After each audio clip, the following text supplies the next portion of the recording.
O Supremo Tribunal Federal começa a decidir amanhã se os embriões que estão congelados em laboratórios há mais de 3 anos podem ou não ser usados em pesquisas científicas.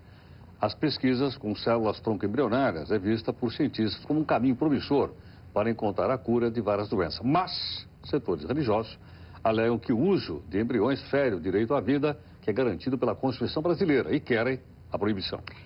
Bem, aqui no estúdio nós temos aqui 2 convidados para falar sobre a questão do uso das células troncos de embriões. Está aqui conosco o padre Vando Valentini, que é coordenador do Núcleo de Fé e Cultura da PUC de São Paulo. Padre, boa noite, muito obrigado pela presença. Está aqui conosco também o professor da USP, diretor do Laboratório de Genética e Cardiologia do Instituto do Coração, que é o professor José Eduardo Krieger. Professor Krieger, obrigado também pela participação do senhor aqui conosco. Professor, qual é a opinião do senhor em relação a essas pesquisas com células tronco embrionárias? Elas devem prosseguir ou não?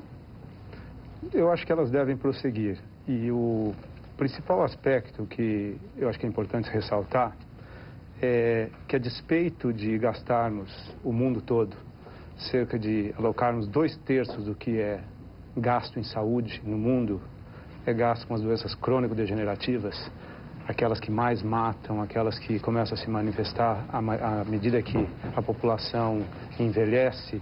Nós tivemos tremendos avanços nas últimas décadas, mas ainda assim há uma série de casos onde a medicina não atende a esse problema. Exemplos disso são várias doenças neurológicas, doenças cardiovasculares, onde eu trabalho, doenças endocrinológicas como a diabetes e etc.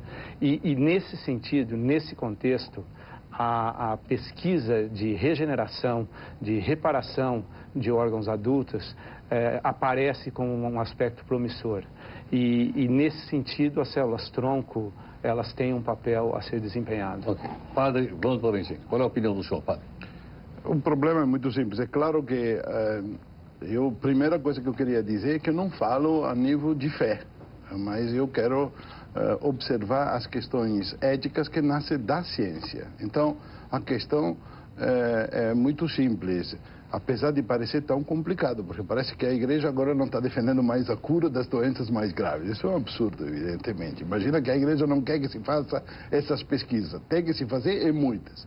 Só que não se pode, para salvar um ser humano, penitenciar o outro, tirar a vida do outro. Esse é o problema. E o problema é que os embriões são vida.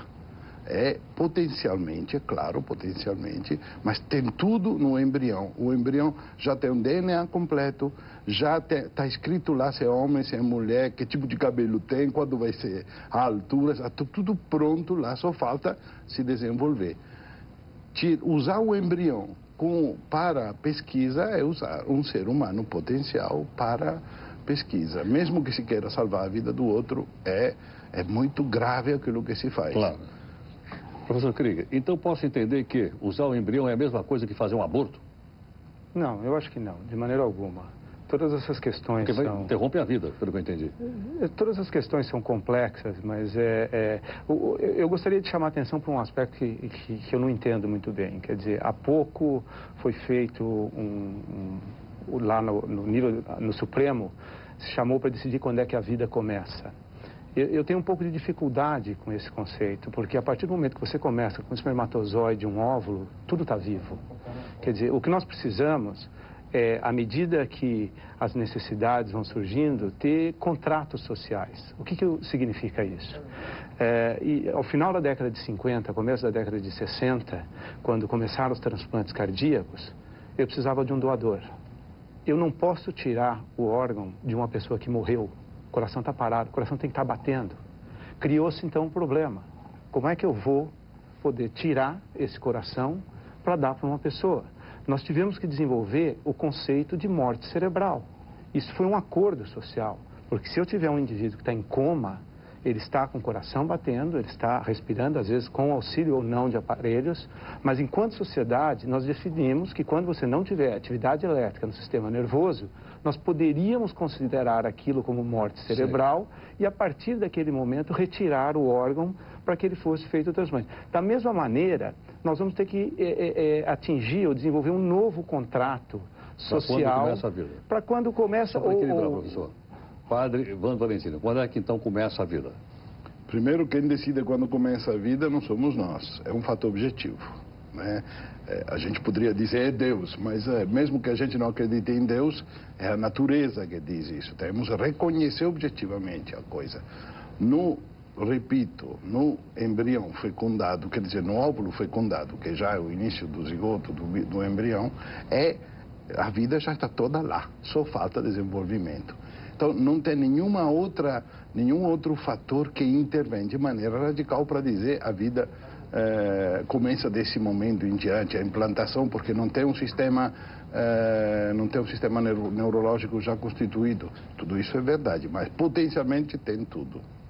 Mas tem uma outra questão que, no meu modo de entender, é fundamental. É o que se faz com esses embriões que já existem e que estão congelados. E isso é um problema dramático, né? E, evidentemente, enquanto nós estamos falando, está sendo produzidos embriões, né, que nas clínicas depois serão descartados, assim ditos, descartáveis. Sim. Quer dizer, seres humanos potenciais que vão ser jogados fora. Isso daí é dramático. E esse problema aí também tem que ser olhado, porque está a monte em relação a toda essa problemática que hoje estamos trabalhando. Então, esses embriões são conseguidos nas clínicas de fertilização in vitro. Exatamente. Se o tribunal, então, entender que não pode ter pesquisa, não pode ter mais clínica de fertilização in vitro onde os embriões são obtidos para fazer pesquisa, é isso? Essa poderia ser uma interpretação, mas eu acho que nós vamos ter que evoluir para um conceito um pouco diferente. Eu sou muito favorável, acho que nós vivemos em sociedade e a partir do momento que a gente vive em sociedade, nós temos que todos fazer algumas concessões e decidir para onde nós vamos. Então, eu acho que a questão sempre é pesar riscos e benefícios, e eu acho que esse não é uma coisa simples, é uma coisa complexa, e vejo que o papel do cientista nisso é realmente descrever a natureza com detalhes para que a população possa tomar as decisões. Eu acho que foi muito bem colocado, quer dizer, quando é que começa a vida? Para mim, desde que começou, já tinha vida. Se o espermatozoide é vivo, o óvulo é vivo, quer dizer... Então, a questão é mais complexa, eu acho que ela não pode ser trivializada, não é uma coisa para a gente discutir e tomar decisão no bar, e eu acho que por isso esses debates são importantes. E eu, como pesquisador e médico, e atuando na área médica, eu acho que é muito importante, porque nós estamos vendo dilemas aí muito grandes de pessoas que eventualmente poderão se beneficiar com isso, né? Padre Ivan Tolentini, bom, então, diante do problema do descarte dos embriões, o que aconteceria com as clínicas de reprodução assistida? Elas teriam que fechar também. A igreja sempre foi contra isso exatamente porque se vai contra a natureza ao produzir a fertilização in vitro dentro de uma proveta, como chamava bobé de proveta antigamente, né? A igreja sempre foi contra isso daí exatamente porque não só pelo fato de fecundação fora do útero da mulher, que vai fora do sistema natural normal, mas sobretudo também por causa dessas coisas. Quer dizer, se fecunda numa média de 8 a 10 embriões. Desses 8 a 10 embriões, 3, os melhores, são implantados, os outros são congelados. Dos 3 implantados, se escolhe o melhor, que se implanta melhor, e os outros são, se diz, descartados. Quer dizer, são mortos praticamente, né? São seres humanos potenciais que são eliminados.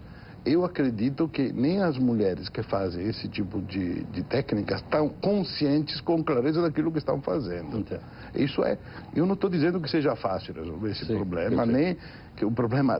Meu pai tem Parkinson, então eu entendo perfeitamente o desejo que eu teria de que achasse uma cura, evidentemente. Então, eu não sou contra a pesquisa, só que a pesquisa pode ser feita de outra maneira. Esse também é outro assunto muito interessante. Padre Tolentini, professor, muito obrigado pela gentileza dos dois, né, por esse debate franco, aberto, democrático, e tenho certeza que isso vai ajudar o nosso telespectador a formar a sua própria opinião a respeito de um assunto tão controverso. Muito obrigado pela gentileza dos dois aqui conosco.